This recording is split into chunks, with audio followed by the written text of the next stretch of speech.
क्या आप जल्दी ही नौकरी से रिटायर करने वाले हैं?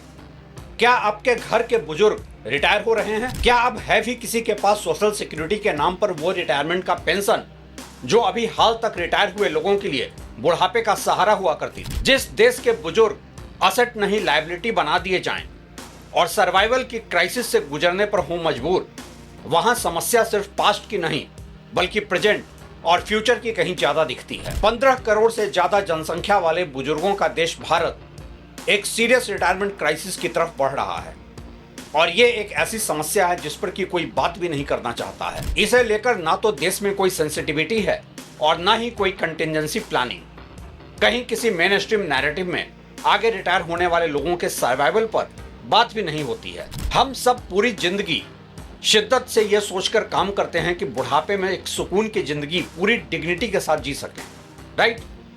लेकिन आज जब देश का एक बड़ा तबका रिटायरमेंट की तरफ बढ़ रहा है तो उनके लिए एक सीरियस सर्वाइवल क्राइसिस सामने है, क्योंकि उनके पास कोई ओल्ड एज पेंशन ही नहीं है। सरकारी नौकरी की जो पेंशन इस देश की शायद अकेली मीनिंगफुल सोशल सिक्योरिटी थी, वो भी अब रिटायर हो चले लोगों के लिए खत्म हो चुकी है। यूं कहने को बाजार में फाइनेंशियल प्रोडक्ट्स हैं पेंशन की प्लानिंग करने को, लेकिन क्या रिटायरमेंट तक एक आम इंडियन इतना इन्वेस्टमेंट कर पा रहा है कि पोस्ट रिटायरमेंट की जिंदगी आराम से गुजार सके? वैसे इंडिया एक सीरियस रिटायरमेंट क्राइसिस से गुजर रहा है, ये कोई खबर नहीं है।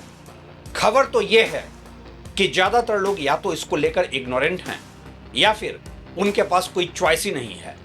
ऐसा इसलिए भी कि आज के कॉस्ट ऑफ लिविंग क्राइसिस से गुजर रहे लोगों के पास उतना स्कोप भी नहीं है कि वो अपने खर्चे कम करके भविष्य के लिए कुछ पैसे बचा सकें। और हमारे पॉलिसी मेकर्स को या तो कोई फर्क ही नहीं पड़ता या फिर वो खुद क्लूलेस हैं कि इतने बड़े चैलेंज को कैसे डील कर सकें।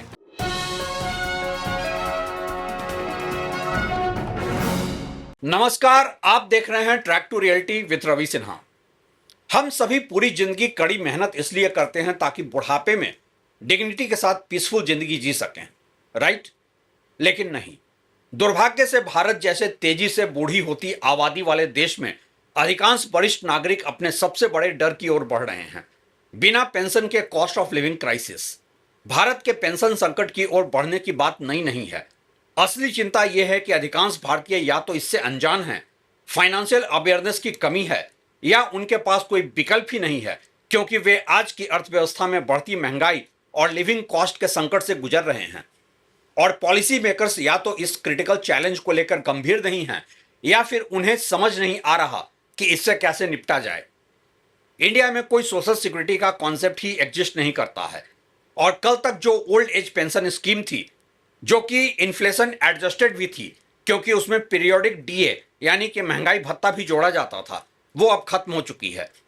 2004 के बाद से सरकारी नौकरी में आने वाले लोगों के लिए खत्म हो चुकी है पेंशन स्कीम।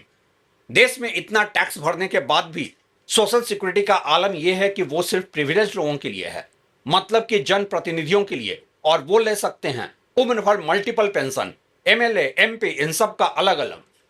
आम लोगों के लिए तो वेलफेयर स्कीम को मुफ्त की रेवड़ी बोलकर उसका मजाक ही उड़ाया जाता है। आज देश में सोशल सिक्योरिटी का कॉन्सेप्ट लगभग न के बराबर है। महंगाई के अनुसार बढ़ने वाली ओल्ड पेंशन स्कीम ओपीएस समाप्त कर दी गई है। वेलफेयर स्कीम को मुफ्त की रेवड़ी कहकर मजाक उड़ाया जाता है और मुफ्त राशन और कैश डिस्ट्रीब्यूशन को केवल वोट बैंक पॉलिटिक्स से जोड़कर देखा जाता है, न कि ऐसी लॉन्ग टर्म वेलफेयर स्कीम से जो गरीबों को आत्मनिर्भर बना सके। आने वाले दिनों में यह सीनियर सिटीजन्स का सर्वाइवल क्राइसिस क्यों हाहाकार मचाने वाला है? क्या यह समस्या कोई नई है? नहीं, हमारी पिछली पीढ़ियों को यह पेंशन संकट कई कारणों से नहीं झेलना पड़ा। पहली वजह थी स्ट्रॉन्ग फैमिली सपोर्ट सिस्टम, जहां बच्चे अपने माता पिता की देखभाल करते थे।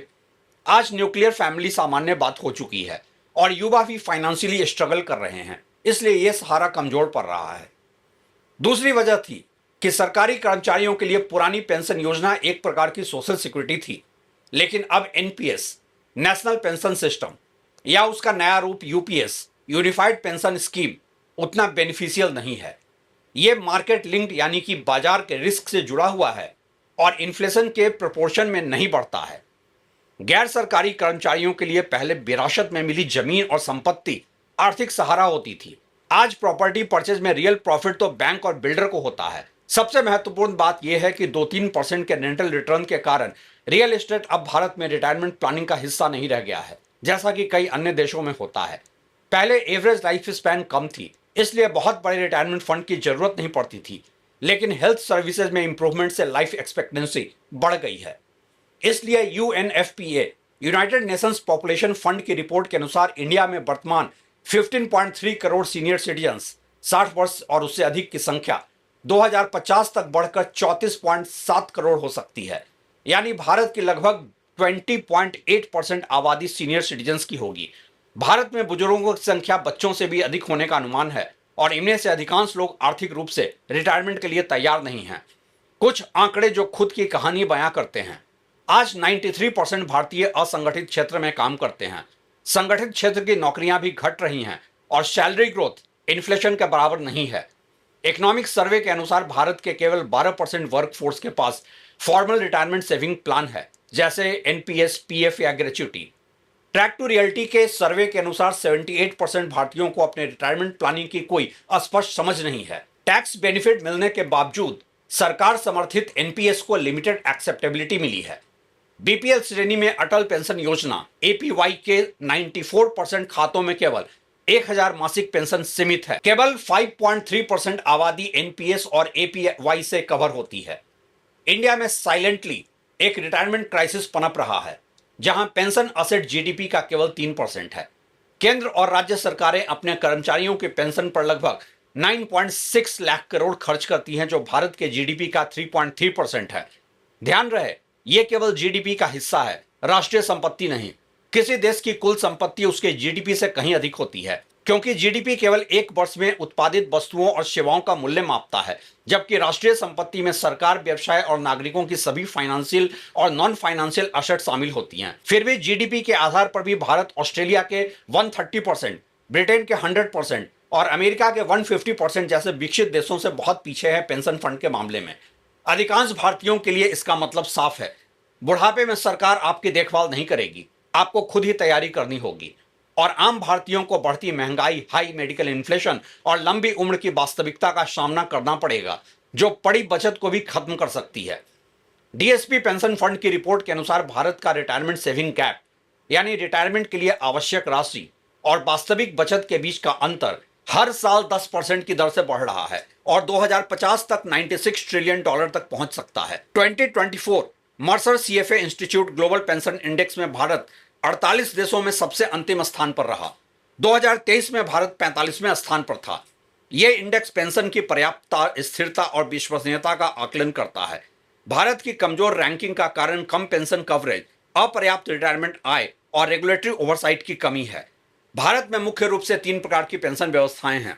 सरकारी कर्मचारियों के लिए ओपीएस की जगह एनपीएस और यूपीएस, निजी संगठित क्षेत्र के कर्मचारियों के लिए एनपीएस और ईपीएफ, असंगठित क्षेत्र के लिए एनपीएस और पीपीएफ। इसी सीरियस बैकड्रॉप में कई बैंक और फाइनेंशियल इंस्टीट्यूशंस बाजार में प्रवेश करने की पूरी कोशिश कर रहे हैं, लेकिन फॉल्स प्रोडक्ट, मिसलीडिंग क्लेम्स और फॉल्स सेलिंग के साथ। भारत में अधिकांश पेंशन योजनाएं भ्रामक हैं और कुछ पेंशन स्कीम तो इंश्योरेंस को पेंशन या पोस्ट रिटायरमेंट मंथली स्कीम के साथ जोड़ देती हैं, लेकिन वास्तविकता यह है कि इनका रिटर्न बैंक एफडी से भी कम होता है और इंश्योरेंस के नाम पर इतने हिडन टर्म्स एंड कंडीशंस होते हैं कि अधिकांश लोग या उनके परिवार लाभ नहीं उठा पाते हैं। उदाहरण के लिए, एक बैंक सिर्फ, ध्यान दीजिएगा, सिर्फ 5 साल तक हर साल 10 लाख रुपए जमा करने पर 30,000 रुपए की मंथली पेंशन देने की स्कीम पेश कर रहा है। सिर्फ 5 साल सुनने में आकर्षक लगता है, लेकिन यदि इस इन्वेस्टमेंट पर 7-8% के औसत रिटर्न माना जाए तो 5 साल में कुल राशि 60 लाख से अधिक हो जाती है। वहीं 7% की साधारण बैंक एफडी 35,000 से अधिक मंथली इनकम दे सकती है। विडंबना यह है कि ऐसी सस्पिशियस, मिसलीडिंग और फेक फाइनेंशियल स्कीम्स पर कोई सख्त रेगुलेटरी एक्शन नहीं होता है। यह एक फ्री मार्केट इकोनॉमी है, जहां किसी को यह स्पष्ट नहीं है कि इंडिपेंडेंट पेंशन रेगुलेटर की भूमिका क्या होनी चाहिए। पेंशन क्राइसिस एक गंभीर मुद्दा है, जहां आने वाले समय में अधिकांश वरिष्ठ नागरिक अपनी जीवन अवधि समाप्त होने से पहले ही अपनी बचत खत्म कर सकते हैं। लेकिन एक असंवेदनशील समाज में, जहां बुजुर्गों को बोझ समझा जाता है, इसकी परवाह कौन करता है? विधायक और सांसद अपनी पेंशन सुविधाएं लेते रहेंगे और आम बुजुर्गों के लिए केवल कागजी योजनाएं हैं। सरकारी कर्मचारियों, निजी क्षेत्र के वर्कर्स और बीपीएल वर्ग के लिए अलग अलग। हां, उल्टा एक सवाल अक्सर ही उठाया जाता है, टैक्स पेयर्स को रिटायर लोगों की पेंशन का बोझ क्यों उठाना चाहिए? यह लॉजिक इनसेंसिटिव ही नहीं, अजीब है। मानो सीनियर सिटीजन्स ने अपने वर्किंग ईयर्स में डायरेक्ट और इनडायरेक्ट टैक्स नहीं दिए हैं। रिटायर लोगों के लिए सोशल सिक्योरिटी की कमी भारी टैक्स बोझ वाले देशों में सबसे तेजी से बढ़ती अर्थव्यवस्था के दावों का मजाक उड़ाती है। और अंत में यह समझना भी जरूरी है कि एनपीएस और यूपीएस की पेंशन मार्केट से लिंक्ड है, जबकि ट्रेडिशनल फाइनेंशियल कॉमन सेंस यह कहता है कि रिटायर्ड व्यक्ति को बाजार के उतार चढ़ाव से दूर रहना चाहिए। विडंबना यह है कि आपकी पेंशन ही बाजार पर निर्भर बना दी गई है। यह केवल एक ऐसे देश में संभव है जहां सार्वजनिक क्षेत्र की बीमा कंपनी एलआईसी, जो लाखों रिटायर लोगों की पेंशन फंड की कस्टोडियन है, उसे किसी पसंदीदा उद्योगपति के बॉन्ड में निवेश करने की अनुमति हो। इससे आगे कहने को कुछ नहीं बचता है। खुदा खैर करे फ्यूचर के सीनियर सिटीजन्स को। शुक्रिया।